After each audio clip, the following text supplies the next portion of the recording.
means amino acids that are present, and thereof many chemicals which are there are all levorotatory.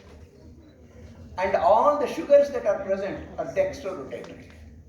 This is nature's choice by some reason. And DNA itself is after all what? Amino acids and sugars and the phosphorus or phosphates. This combined together makes the nucleotides, which combine themselves to form the so-called double helical structure of DNA, which contains all the information that is needed for us to live. It has the codes for manufacturing, preparing rather, the kind of enzymes, the kind of hormones, the kind of proteins, all types of proteins which are needed for this person to, or this human being to live. So this entire information is contained in the so-called DNA. DNA itself is what? It is a long chain, a double helical chain, with each one of these units that I am talking about is called a base pair. It is a ATGC kind of a pair. I'm only reminding you of what you know already. And there are 3 billion of them. 3 billion base pairs, and in this one, all these things are happening, and all of them amino acids which are used in the synthesis of this one are levorotatory.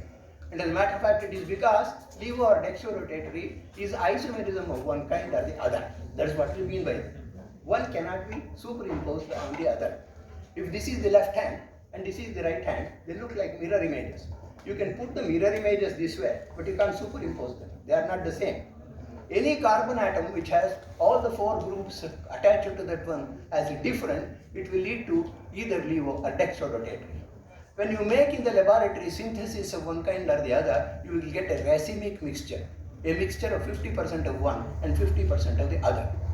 Now, if you need both outside and inside the human system to understand, if you want one particular thing, namely levorotatory or dextrorotatory, you need to have something which brings about this kind of a reaction in a catalyzed manner, catalyzed in such a way that only one product predominates. These 3 people who got the Nobel Prize this year, rather 2 people who got the Nobel Prize this year for chemistry, were involved in determining that kind of a catalyst, and that is the what they got. For my entertainment, for the entertainment I want to give to you, this must be sufficient. But if you looked at that one, as I mentioned to you, in just one decade, the previous decade of the 21st century, there were 3 prizes given to catalyst chemists. That means it is almost as if catalysis is so central to chemistry. That is the message that it is sending.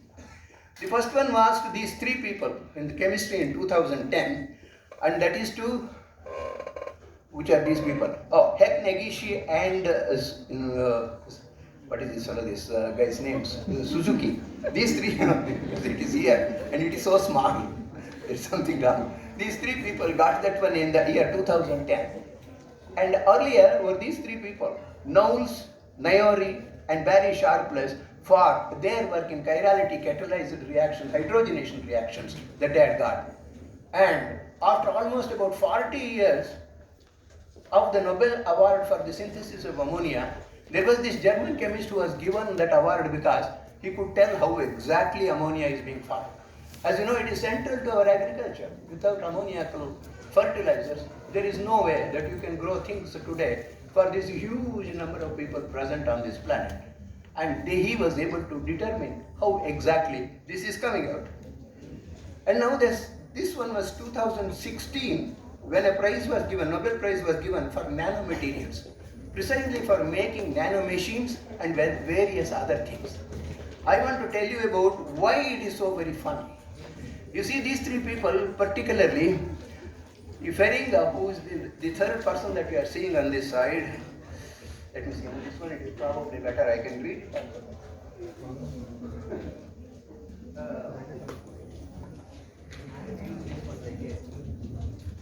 Cinema minor actors. Where do I switch it on? As you can see, Feringa here has been notable particularly for preparing so-called nano machines. Don't worry about what exactly they are and all. I will just tell you what is happening in this. Do you see this one? This is the so-called nano car that was made by these people. And what is so special about this one? It so happens that if you were to shine light, these bonds will switch in such a way that it will give a motion, like this one, or another way. So that on both sides, if you were to do that one, this will be looking like a vehicle which moves this way. Okay? That is what it is. This is a nano machine, because if you look at the dimensions of this one, they are extremely tiny. And they can be put it, or if you were to put it into the blood vessel, it will be like a tiny nano car which is moving in the national highway. That is the way it would look like. Therefore, it can be measured. After all, this was accomplished by Feringa and others. These units will not be turning because there is no mechanism by which he could excite these bonds and make them turn around. But the entire machinery that is needed for that kind of a nano car had already been set up by this person who is a professor at Rice University, and his name is James Tour. Now he didn't get the Nobel Prize. What a pity! He had done so much, and in fact, everybody would have expected, and ordinary people like us who are working in the laboratory would have tried to get the Nobel Prize, but he didn't. Why do I say that one? That's because many people will be talking, India in particular, our people are well informed. That's the first step. I have been in other countries like France, for example, nobody talks about that one. If I told them, I said, Nobel Prizes have been announced yesterday, one Frenchman got that one. What did he say? Oh, I see. That's about it. That's all the enthusiasm that he has. I was surprised. Maybe we are very different kind of people. As you can see, the Nobel Prize you may wish to know about, just reading through that one. Chemistry is 188 laureates, counting Frederick Sanger as only one. Frederick Sanger was unique. He got 2 Nobel Prizes in chemistry. There were two other people who got 2 Nobel Prizes all right, like Marie Curie, and the other one was Linus Pauling. Marie Curie got 1 in physics along with her husband, and the other one happens to be in chemistry, where she had really done tremendous amount of work. The other one was Linus Pauling, who got by himself, single person award, Nobel Prize in chemistry, and the other one he got for peace, for protesting against the use of nuclear arms. And that's the way it was. And there are many other data. Probably I will skip this one, but I will have to read one thing for you because people will be talking about what this Nobel Prize is. Professor G.N. Lewis never made it. His student Giac and several others got it. He didn't get it at all. He was a master really that way. And of course, at that time, Langmuir, who was working in GE, wanted to take a dig at him. Look, you are doing all this work, but I got the Nobel Prize. And probably that was the kind of hurt that he received. And in the laboratory, during the daytime, allegedly he committed suicide by keeping on a hydrogen cyanide reaction. Would you believe that? Such were the kind of competitions that were there. Father of something like in chemistry, I would say, is Henry Eyring, and he did not get the Nobel Prize. But they wanted to compensate that one in some way, and therefore they gave him the Berzelius of metal. But the thing is, he was not given the Nobel Prize as many believed because he was a Mormon Christian. Mormon Christians are like, several of the people here who are perfect vegetarians who don't touch any drink and things like that. There are Christians of that denomination also. They are known as Mormons. See how the Western world has been so biased. So keep these things in mind. And probably that much of entertainment is sufficient. Let me get down to the subject. We are talking about nanomaterials. Of course, to sort of remind you of what you already know, a nanomaterial is of somewhere around this kind of a size, has the size related to a football, which the football itself has with respect to the size of the earth. You can know what it is. Therefore, several microns or a few microns is the bacterial size, which is 1,000 times more or 100 to 1,000 times more than the size of a nanoparticle that we talk about. And now the question is, well, it's a comparison of some kind. Here you have the molecules which have probably 1 nanometer size or below. Then you have the nanoparticles which go up to about 100 nanometers. Then you have the viruses. Famous virus is COVID-19 now. They are all the sizes which are there in this region. And then comes bacteria into which these viruses go in. I will refer to that one. And destroy the virus itself. But bacteria have learned a lesson, and they have now told human beings that you can do the same thing. And I will tell you 2 ladies who got the Nobel Prize for that one. This is what it is. Now for many people you should know that without any sort of reflections on the, or the nature of the kind of remarks that I make. Somebody who is the director of the International Institute of Nanotechnology, namely Chadia Mirkin, pointed out that nanotechnology is 50% chemistry and 50% instrumentation.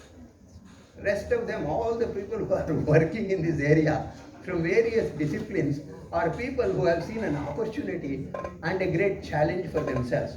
But what remains there is chemistry. You must remember that one, because nanomaterials cannot be made without understanding good chemistry. And what is this about? The sizes, why should they make a difference?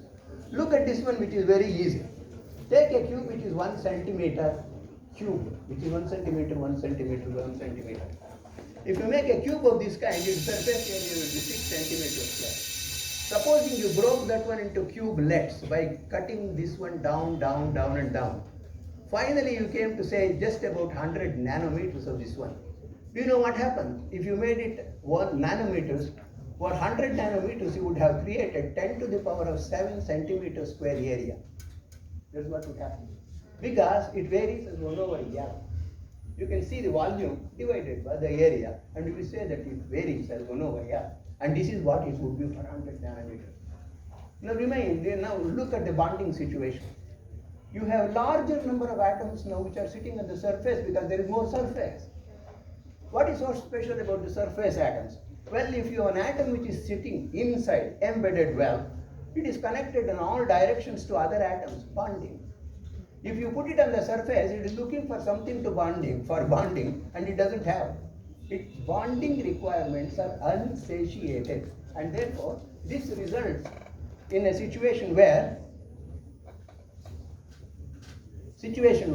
the unsatiated bonding leads to a tremendous amount of increase in its reactivity. That's what is going to happen.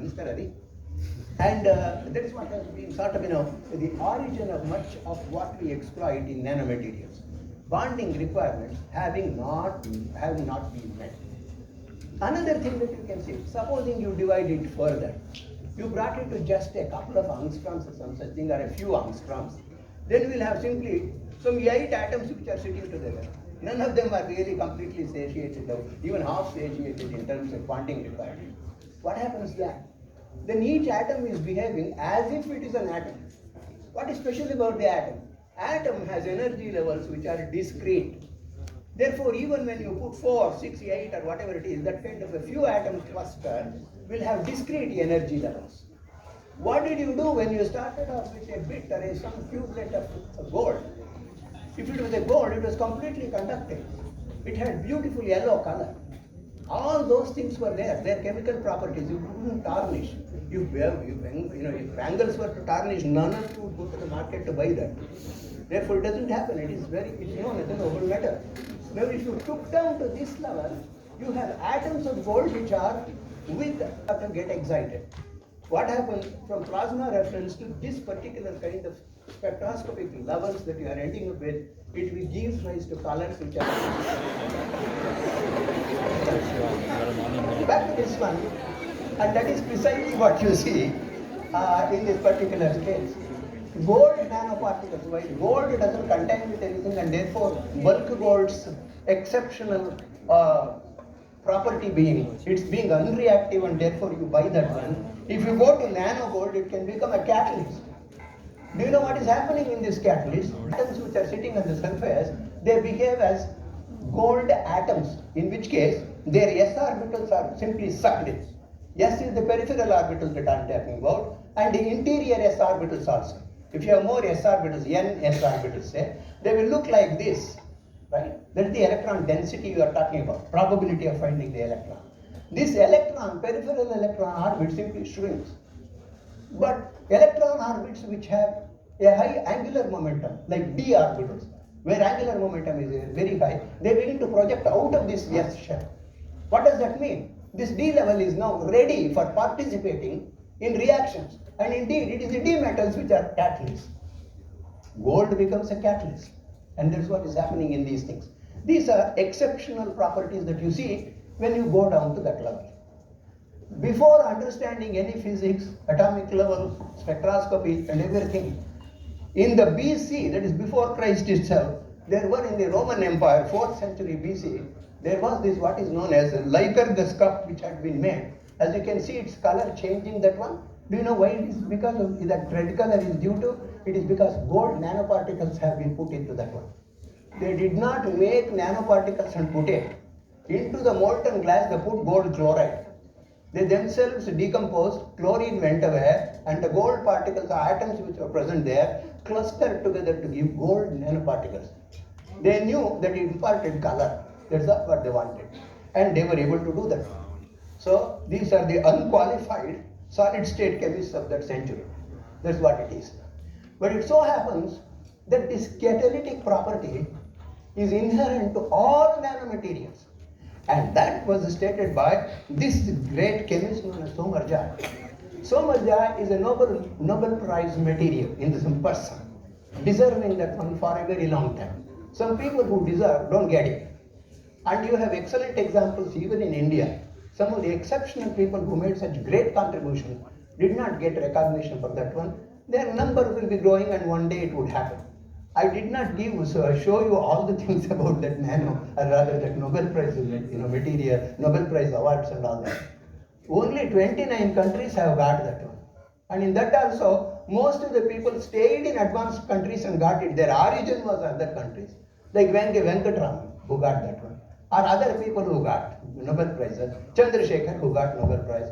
They were all from here, they went abroad. That's the only way that they could get the recognition for the work they were capable of doing.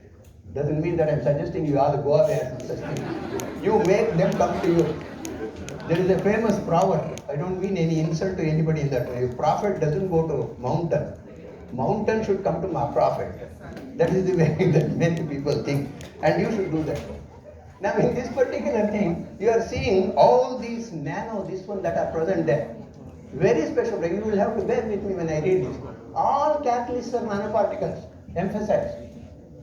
Clusters of atoms that do all the chemistry. As you do chemistry, the surface restructures continuously to adapt to the chemistry of that one. In this particular case, he had rhodium palladium nanocatalysts. If they wanted to do the reactions like oxidation of nitric oxide or carbon monoxide, for the combination of that one, appropriate atom would come to the surface because it is a nanocluster. It found no difficulty in coming out and going back.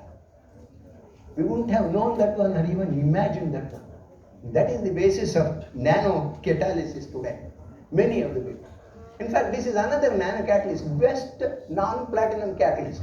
Platinum is very expensive and it is used in all sorts of catalysts, including, of course, till now. When electrical cars are coming in, that necessity will not be there. But till now, when you are burning natural fossil fuels for that one, the gas coming out of that one consists of nitrogen oxides and various other oxides which have to be really eliminated.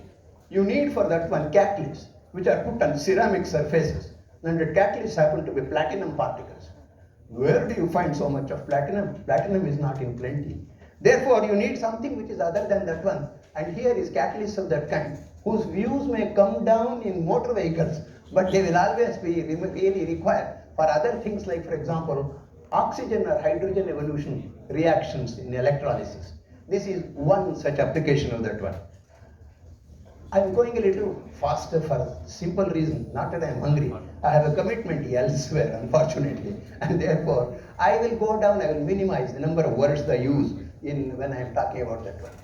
Right away I will go to nanomaterials have infinite applications in practically every field. One that is of concern to that one, and particularly in the thematic, description of this conference, it must be of some use to mankind. And in mankind it is health which is most important. Food and other materials that are important for you, energy conservation that is important for you. This is the way that it would come. Therefore, in this one, health is cancer, which is the worst disease. Can nanomaterials help in doing that one? Among the first few applications that came has been the use of nanomaterials in combating cancer. Let me show you with the first example. Here is something an undergraduate student did. These are silica spheres which are very porous. It is porous silica. These are nanoparticles actually. And they have openings into which you can put anything to go in. And he first put the enzymes into that one. He is the undergraduate student. He did this experiment. And then it was followed by the addition of compounds or materials which would work, for example, as anti-cancer agents. And he used this one for the first time. Even carbon nanotubes would do the same thing. Carbon, I will come to the carbon chemistry because it is central to nanoscience. If you were to have a nanotube, and into the nanotube you can put whatever anti-cancer chemical is required, like Taxol, for example, it can be put into that one, and it can be made to be surrounded by fragments of DNA taken from any other source. And this DNA will go there, and for the cells it is very friendly. A cell is an organism, which is, a cell is like, a few micron sized, what shall we say, a organ, inside which there are many, many things which are going. First of all, it is nucleolus which is present there. Inside that one is DNA. Every cell other than erythrocytes and a few other kinds of specialized cells contain this nucleolus in which DNA is present. In every one of them, remember, our system consists of 30 billion cells, rather 30 trillion cells. You have 30 trillion copies of DNA. Remember, in that tiny thing, you have the DNA, a whole library of this one which is present there. And there are other things, like for example, you have mitochondria, thing that is given by mother to the children. It is not given by the father. And that's why ಬೆಳಗ್ಗೆ ನಾನು ಯಾವಾಗಲೂ ಹೇಳ್ತಿರ್ತೀನಿ ವಿದ್ಯಾರ್ಥಿಗಳ ಹತ್ರ ಹೋದಾಗ, ತಾಯಿ ತಂದೆಗಳಿಗೆ ನಮಸ್ಕಾರ ಯಾಕೆ ಮಾಡ್ತೀವಿ, ತಾಯಿಗೆ ಮೊದಲು ನಮಸ್ಕಾರ ಅಂದರೆ ಅದಕ್ಕೋಸ್ಕರ. ಮೊದಲು ಹೋದ ತಕ್ಷಣ ಮಾತೃಭೂಷಣ ನಮಃ ಅನ್ನೋದು ಯಾಕೆ ಅಂದರೆ, ಆಕೆ in that egg which is the largest cell that is ever made by the human being, in that largest cell, course ಹಕ್ಕಿಗಳಲ್ಲಿ ಅದರಲ್ಲಿ ಇರಲಿ ಮೊಟ್ಟೆ ಒಳಗೆ ಏನೇನೋ ಸೇರಿಸಿರ್ತಾರೆ. ಈ ತಾಯಿ ಕೊಟ್ಟಂತಹದ್ರಲ್ಲಿ ಮುಖ್ಯವಾಗಿ ಇರ್ತಕ್ಕಂಥದ್ದು ಈ mitochondria. Father doesn't give that. If mitochondria is not there, there is no energy production. If there is no energy production, there is no growth. There itself, the life is gone. Therefore, in addition to this one, if that one were to be opening up, you can put anything into that one. DNA is very friendly, it just goes in, along with the nanotube. And there it just opens up, and nanotube is going to empty the chemical, which is the anti-cancer drug, which is present inside that one. A beautiful strategy by which you can take anti-cancer drugs into the cell and combat the cancer. I have another one in this particular slide. Fluxetaxel is what we call normally, the one Taxol, Fluxetaxel, these are all the names of that one. Abraxane, these are all the names. Abraxane is actually the third generation one for which we are using that name. Synveloc, for example. Abraxane is second generation. Synveloc is the third generation. It is the same Taxol. The problem is, how do you take the Taxol into the cancer? In one sentence, you would have seen many cancer patients, ladies who have undergone, for example, surgery for their breast cancer or some such thing. And then this chemotherapy is given with this one. Have you seen them during the first 3 months or whatever it is? The entire hair falls off. ತಾಮ್ರದ ಚೊಂಬನಂತ ಕಾಣುತ್ತೆ ಅವ್ರ ತಲೆ. ತಿರುಗಾ ಕೂದಲು ಬರೋವರೆಗೂ ಅವ್ರು ನೋಡೋಕ್ಕಾಗಲ್ಲ. ಒಬ್ಬ ಹೆಂಗಸಿಗೆ ತನ್ನ ಲಕ್ಷಣದ ಬಗ್ಗೆ ತುಂಬ ಒಂದು ಇದಿರುತ್ತೆ, pride about her own appearance. See the kind of suffering. Can you give any worse suffering than this one? And that's what happens. And now this has to be, they put inside an oil in the first place. That was the Taxol that we were talking about. In the second generation, Abraxane, they are going to put that one in liposomes, which are simply lipids in which it has been put inside. They form capsules which are nanocapsules now. Now you can inject that one. You can inject much more very safely. Instead of putting 175 milligrams in Taxol, you can jump to 260 milligrams per millimeter square in the case of the Abraxane strategy. The third one now, you can go up to 300 to 435 milligrams, and here also this strategy is the same. You can have the paclitaxel in polymeric micelles. Polymeric micelles mean these are all self-assembly. Nobody sits there and puts that special mechanism. Don't think that a robot is putting that one or something. It is by nature, it is a self-organization. We only say that when we know the description, we don't know the origin. Even today, there will be articles coming, some intermediate satisfaction in saying that this is because it is organizing like that. But natural manner in which it gets done, it is the mechanism that we really don't understand fully. Now there is one strategy which has been used is very intelligent, and that is when cancer comes, it doesn't come primarily as something which has been spread already in sort of stage 3 or some such thing. In many cases it forms as a lump. It may be in the chest, it may be anywhere else as a lump. At that stage itself, if you can put a medicine there, an anti-cancer, the lump can itself be destroyed. How do you do that? An intelligent way would be, first of all, identify where it is. Now go back to making a silica, and you make that one, the silica, ammonia, this one, remove the SiO2 inside and put zirconia around that one. This is an SiO2 at ZrO2. And both the chemicals, when they are put sort of together, you automatically sort of form a silica core and a zirconia outside shell. And now you can sort of dissolve away the silica very easily, it can be removed. Because this nanosilica is quite reactive. And after that one, in the same tube, you can put an extra pressure and put an ionic liquid. And that ionic liquid can be any number of liquids, but one that has been used by these people happens to be the agent CT. It is given. It is IL, which is 1-butyl-3-methyl imidazolium hexafluorophosphate, whatever it is. You call that one as ionic liquid, and that is sufficient. The idea is that an ionic liquid can absorb microwaves. It's very easy. It doesn't mean that you go put your hand in the microwave oven. That's not what it is. There are sources of microwave which can be made to shine on that one. So inject into the portion which you want to sort of remove. If you shine microwave on that one, the heat is sufficient to destroy the lump which is present there. That's one way of dealing with that one. And this is as you can see, is a nano root. Now today's, there is a number of inorganic things which have been made into nanomaterials. They are made in many ways. They are made into sort of core and shell, kind of structures. Many properties have been exploited, but none of them which have come to the state where you sort of make them in industrial something. And I guarantee you, there have been scientific curiosities. Mind you, if you do 100 different things which are successful in the laboratory, maybe 1 or 2 will be of such great use that mankind accepts it and begins to do that. Not all of them will be useful for you. First big thing in this one was the synthesis of C60 by making use of carbon. Ordinary carbon which is present everywhere, that is it can be converted to a number of things, and one of them has to be C60. And this is obtained by essentially in vaporizing, in plasma, this one. If you looked at a mass spectra of that one, you see that big peaks at C60, and that is how it was identified by Kroto. And these 3 people got Nobel Prize for that one in the year 1996. And Kroto is now dead, Smalley is also dead, and only Curry is alive. If you ask any questions, he may not answer.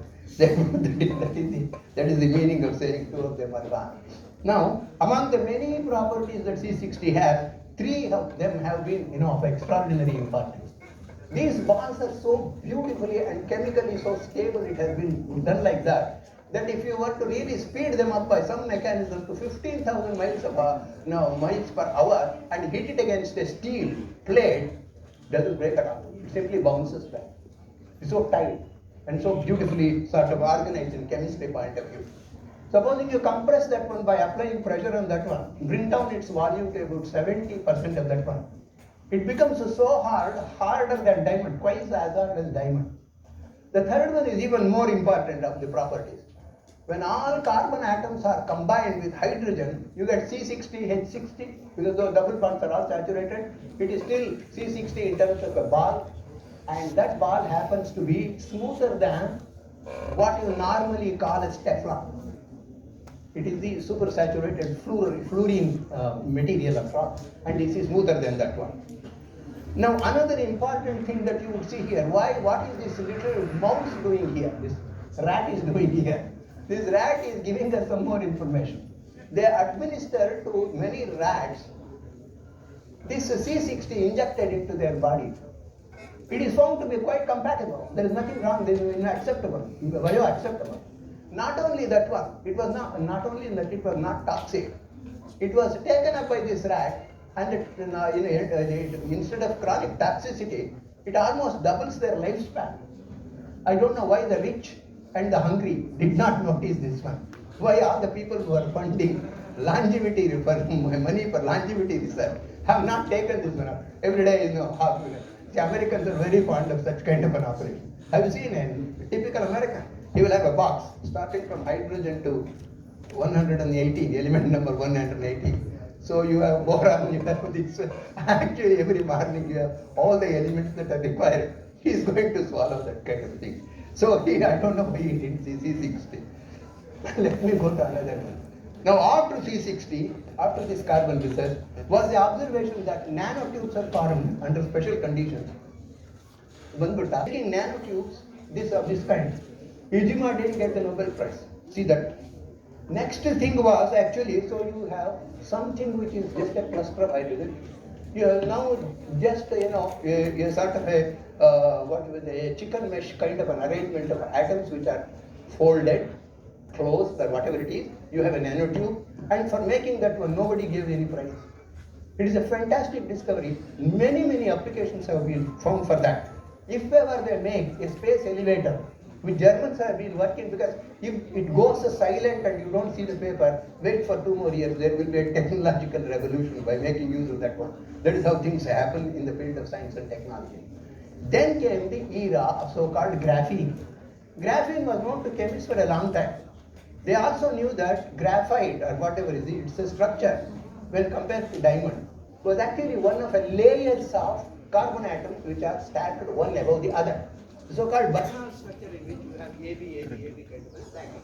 That is what graphene is. That is what graphene is. They knew that one. They also knew that you can put a scotch tape on a layered materials and pull it out. They knew how to separate that one. They didn't do that one for the carbon and studied its properties. I say, chemists lost their Nobel Prize. In fact, chemists have been offended variously by the Nobel Committee. There was a time when 40% of the prizes were being given to biochemists in the field of chemistry. It continues, but this time anyway they have given it to an organic chemist. Within chemists also there is a problem. 25 Nobel Prizes have been given to organic chemists. Therefore that is what it tells, a long number of stories. Anyway, in preparing this graphene, many methods, 13 different methods have been already sort of established. But the first one that was used was actually scotch tape kind of a thing, pulling it out. Next, the most important development was actually making that one through a graphene oxide route.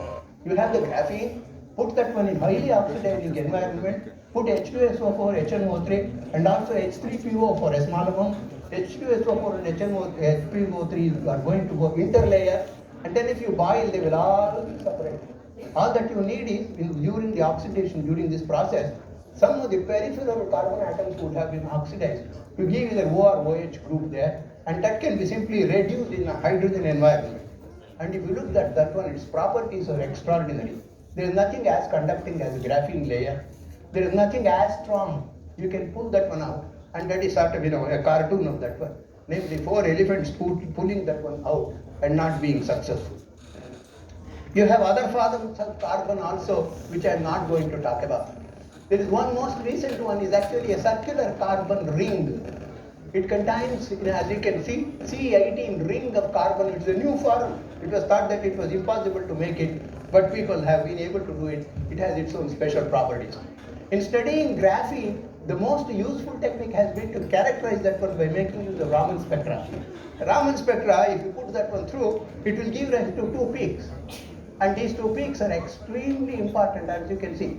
The other one comes because of various reasons. And one of them, in the case of turbostatic graphite, is by virtue of bending the thing. That mode itself is going to give a Raman peak. There are 3 people who have made use of the idea that graphene can be put along with other metals or any other thing and made into some kind of a bar, one closes in on the other one. And this you can see here. This is one where a graphene ball has been prepared by making use of silica and graphene. And on the top of that one, you can really put one of the cobalt, manganese, lithium, nickel. This is one of the electrolytes, anodic materials for lithium batteries. And the lithium batteries now become far more economical by doing this kind of a thing. Don't go with the opinion that this is the only thing happening. That many other developments have taken place where graphene has been utilized in increasing the behavior of batteries. This one I should mention. He is an undergraduate, he has not yet got his PhD. This guy, what he is doing is, he prepared graphene not by all these methods. He took a different route. He put soya bean oil along with a nickel plate, put that one in an enclosure and heated it to 800 degrees centigrade.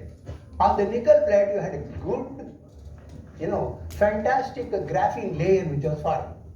And that carbon in some of the places on that film tried to diffuse into the nickel and made extraordinary pores in that one. Now lift that one, and if you pass water, water passes through. Any other impurity which is present on that one will remain on the top of that one. The fellow wanted to demonstrate this one, and he went in Sydney, sea water, the dirtiest part of Sydney.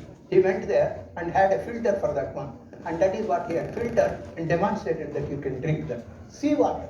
All the salts, all the dirt, all the muck that was present in sea water could be simply taken away by making use of these nanopores in a nanofilm.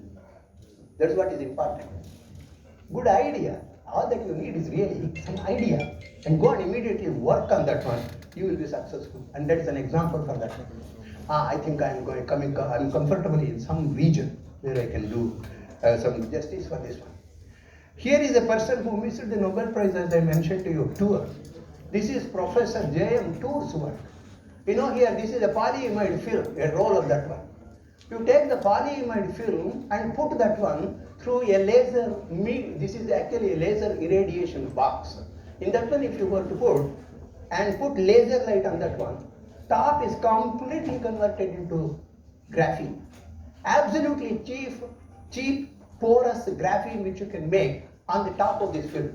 Thicker the film, you have coated that one with graphene kind of a thing. And that's what happened. Number of applications that you find that one are extraordinary. First of all, he made 5 patents of that one. 5 companies got started. He didn't go there. He declared, look, I'm a professor, I do fundamental research. Companies are going to take care of that. And he gets his money. And I liked the statement that he has made on this, I collected this one from one of these YouTube lectures. He gave that one this year, in the month of March. So it is updated, you don't miss any material. And I was keeping a tab on that one because I'm interested in the work that Professor Tool does. That is how it is. And you can see here, you have a laser beam which you can shine on a PI film, and wherever you have passed that one, this is all graphene. In fact, I would like to call it as graphenization. Nobody has used that word, but probably that is appropriate. You can see the characteristic peaks. This D peak, of course, is because that film is flexible, and when you very flexible things often give rise to this so-called D peak. You can also see here X-ray diffraction pattern, which shows a rather diffuse kind of a peak which is present there, which is characteristic of the turbostratic graphene. That means in the next one probably I shown that one. Did I? Where did I go? No, I'm sorry, I haven't given that one. I wish I had. The turbostratic one, you have one layer. The other one layer is not in registry like ABAB. It is off that one. It is off in the next one, somewhere else, random.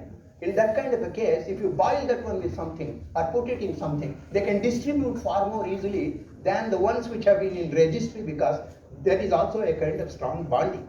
That doesn't happen in this one. After all, 5 sheets that they are. This is, did I do it? No, I haven't done. Let me go back to that one. This is the one that I wanted to show. Another beautiful thing.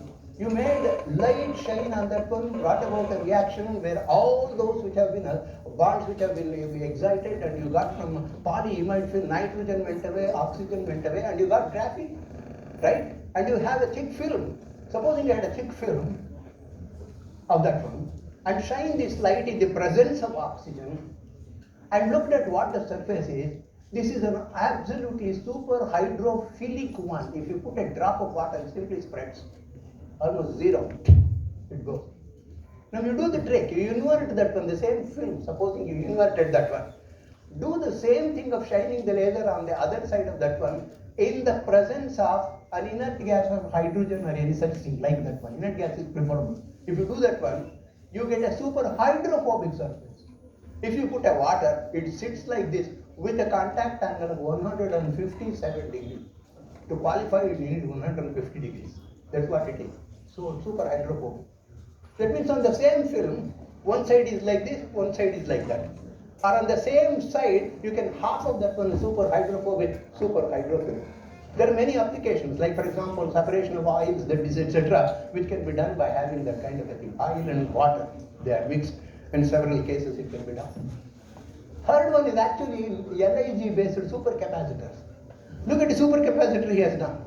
Supercapacitors and batteries are like a sumo fighter and what do you call this one? Like Bruce Lee. Karate. So a sumo and a karate fellow. Sumo fellow has a lot of energy, right? Karate fellow has a lot of fire. I know this one. So one is a supercapacitor, another is a battery.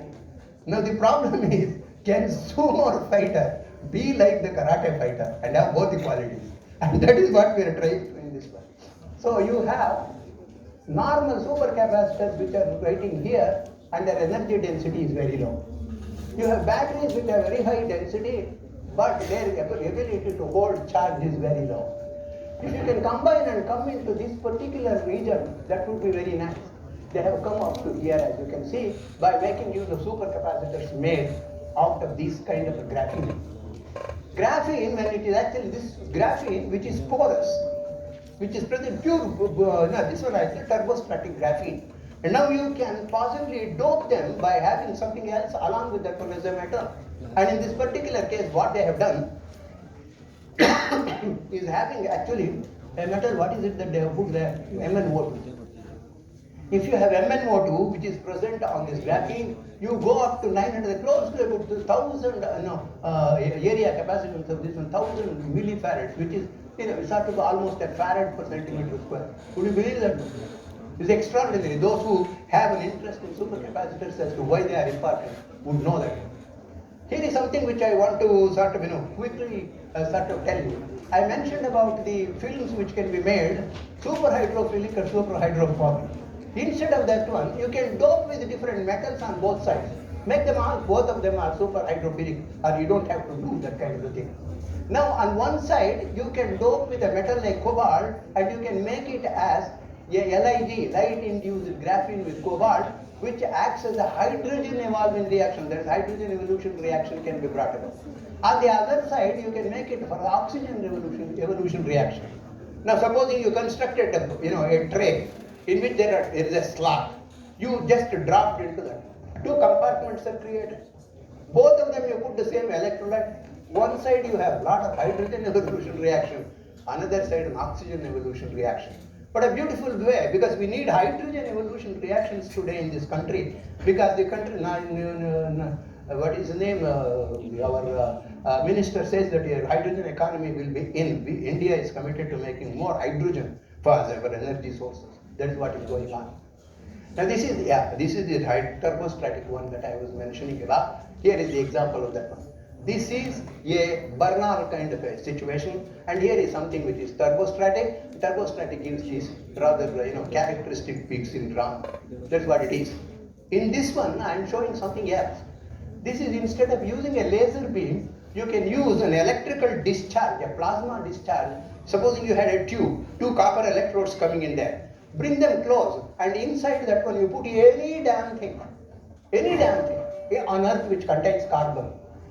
That discharge is sufficient to decompose that one so fully, living beside, just behind carbon. Would you believe that was a fantastic thing, isn't it? You would see a flash because it is an electrical, it is a plasma discharge that takes place in that one, and it will give graphene powder. Actually, it should be immediately picked up by our boys to do something more on that one, because there is nothing wrong in when a development has taken place. We start with that one, we can make a lot of innovation on that one. That is how research really progresses. And one can do that one by sort of having this kind of a thing built, and you have graphene proof. Imagine if you put coal. Here is an example of that one. They have given the actual figures in the next one, how much you can get. You can see that when if 5.7 grams of coal were to be put in that bag, you get 5.0 grams of flash graphene batch, graphene in that per batch. And you can put any damn thing. Municipal waste can be put there, and you can put that. In fact, that is the thing that I wanted to. But one thing in this one is, if you add even 0.5% of this graphene into metals, or this one is for concrete, there is a 35% increase in its strength. And the claim that this professor is making is, look, the concrete that we use for buildings, you can reduce it by 1/3. That means only 60% would be sufficient, because the strength has been increased to this level by just putting graphene into that one. People might wonder, what are you talking about? Say, can you put graphene? Can you make so much graphene? This flash analysis is telling you that you can do it. And this is what he has demonstrated. Look at the next one. There are 116 graphene companies, manufacturers, etc. Do you know the price of that one? Price of a ton of graphene varies from $60,000 to $200,000. Do you know what he claims? Municipal solid waste, anything that you can put, this would, if you were to put and make it, it will cost as low as $200 per ton. Even if you take 1 ton of carbon, reasonably good carbon, it is $100. Electricity that you use in order to make this discharge, another $100. $200, 1 ton of graphene powder that you are going to get. Why not you put that one in road construction, building construction, anything? And also it solves 2 problems. I will show you what they are. 2 problems that are going to be double whammy would be that you sort of, which is this that you can sort of make the same discharge through gases of any kind, or first stage gas which have been obtained, or don't do any gas at all and then obtain. Most of those reactions will be about 25% efficient. That's what it would be. But it gives a lot more energy if you wanted to derive the energy. But if you were to do the same thing by making use of this flash one, that will be 80% efficient. That's most important, although you don't get the same energy. But forget about the energy. What you get is, you are having the municipal waste or whatever it is, which is coming out and to be treated. You have the biggest problem in Bangalore and cities like that. One. Second one is, the same thing is going to give you a graphene which is usable elsewhere. Bangalore has been famous, and one of the fellows had put it in making roads. Some Hussain or somebody was at the company somewhere in the MS Padya.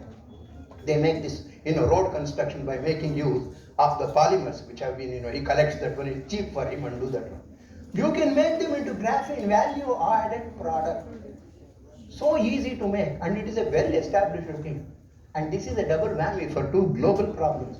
One is making use of all the polymers that are going waste, number 1, and is causing a pollution problem. Polymer, mind you, it has gone into, Mariana Trench today. If you took 1 glass of water anywhere in the town today, there will be at least 10,000 microparticles of polymer today. There are these polymers which have been identified in the fetus.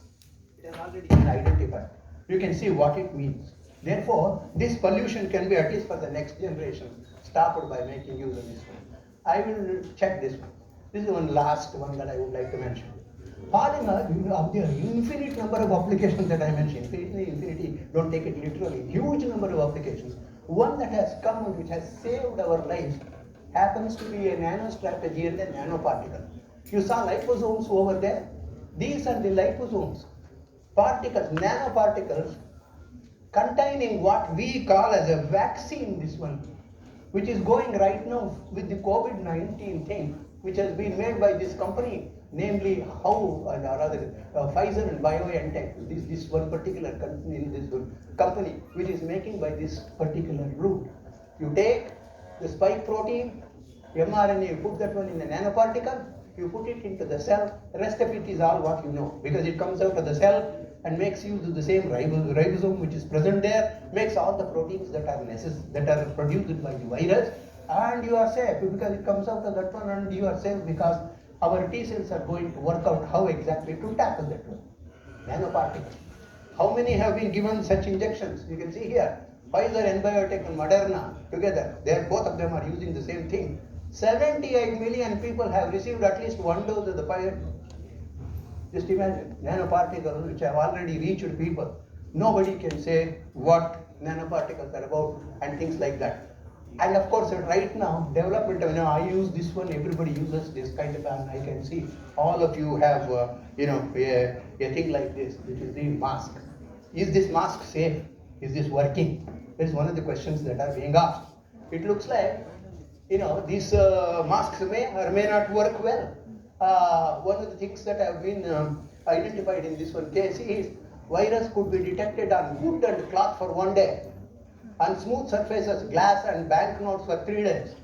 ಎಲ್ಲ ಕಡೆ ಹೋಗಿ notice ಕೊಡ್ತೀವಿ ನಾವು ಕಮ್ಮಿ ಆಗಿದೆ ಈಗ ಎಲ್ಲರನ್ನೇ they will pay through various types of pay Google Pay that pay this pay pay is very quickly we spread this pay idea because money going out a fool and his money are quickly parted and that is what is being provoked by our people.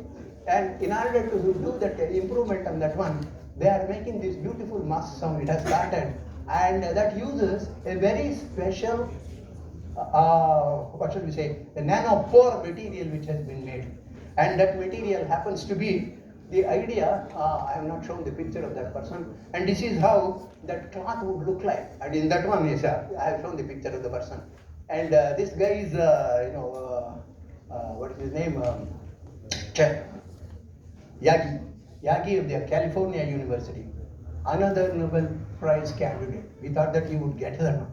We means, what I mean is that the world was agog and they were, see, just before October, in the month of June, July, August, if you were to be looking for, there will be many scientist groups which will be discussing who is going to get the Nobel Prize this year.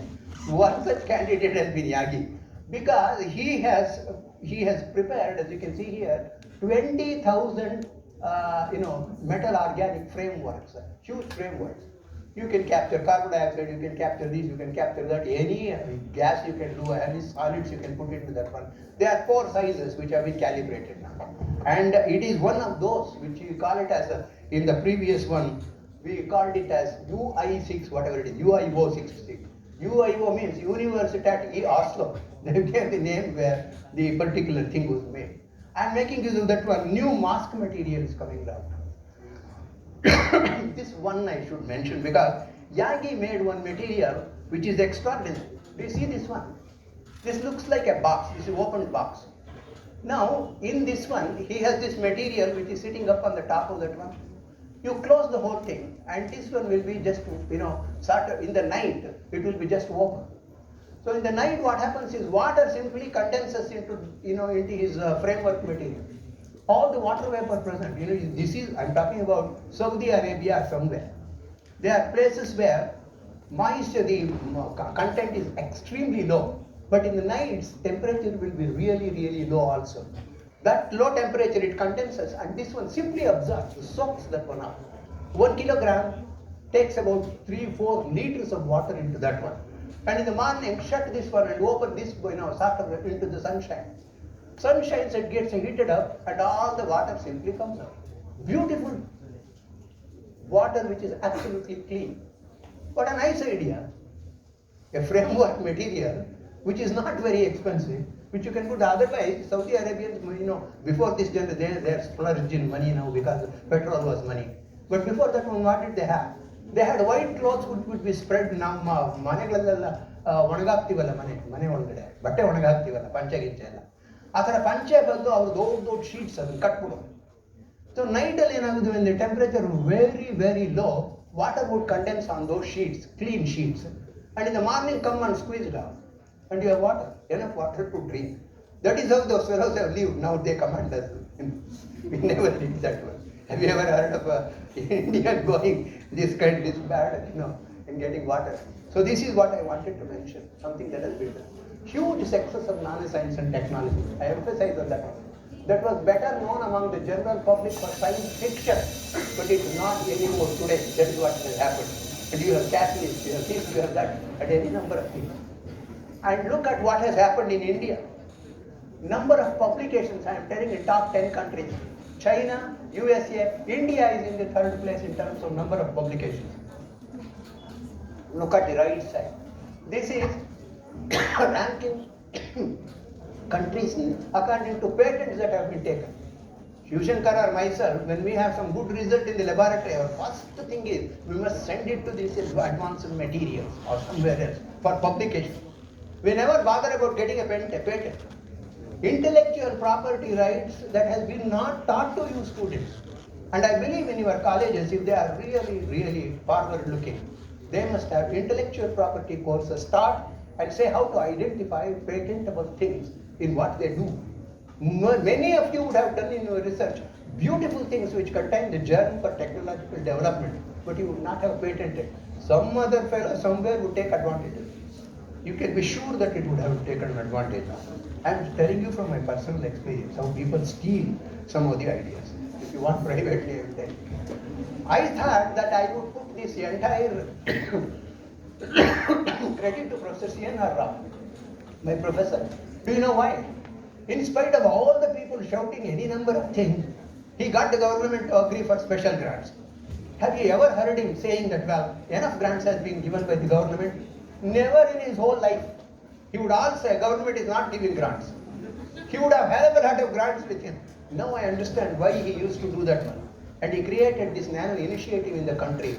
Many laboratories were goods to scientists. Of course, if you are a good scientist, he will never say that you are a good scientist. He will say you are useless. That means you are going to work more. That is his way of looking at it. That is the way that it is. But it is single-handedly because of him, because he never gave a yield. He said nano should get the money. And today you can see, otherwise you will never see India's name in any such comparison. In any such comparison. So I say here, you can see nano, how much money it is bringing in. 90 billion, do you see this figure? Pure nanomaterials alone are bringing $90 billion worth of business in 2020. That is what it is. And you can imagine, of course, nano-enabled materials, if you took that one, it is more than 2 to 2.5 trillion dollars. Nano-enabled means you make steel and you throw in some nanomaterial into that one. And you say, oh, this is nano sort of kind of a steel. No, it has nothing to do with that. It's not nano-enabled. Actual nanomaterials which have been sold. Probably in 2021, you will have this figure doubling because of what they have been able to do or contribute in the area of vaccines and how to vaccine carriers. I think that is the end of it. I don't have anything else to say. Be curious, read widely new things, try new things. I think a lot of what people call intelligence boils down to curiosity. That's why. Hence, all of you, I'm sorry, I would have liked to take more time.